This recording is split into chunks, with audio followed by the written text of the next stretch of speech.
Now that you've seen the listening areas in sequence, focus on the heart sounds in each area.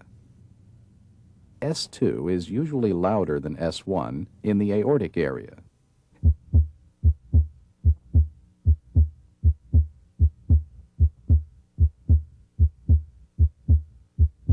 Please breathe deeper than normal.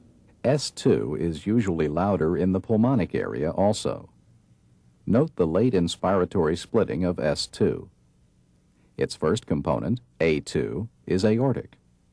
Its second component, P2, comes from pulmonic valve closure.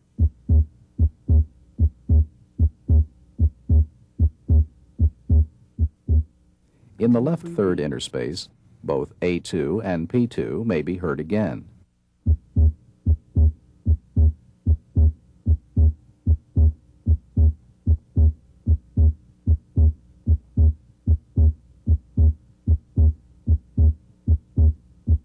You may breathe normal now. S2 usually diminishes in intensity as you proceed down the left sternal border. Meanwhile, S1 usually gets a little louder.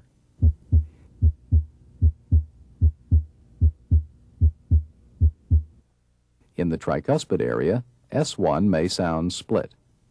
Its softer second component comes from closure of the tricuspid valve.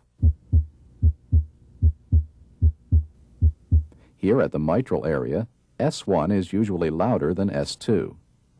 It comes from closure of the mitral valve.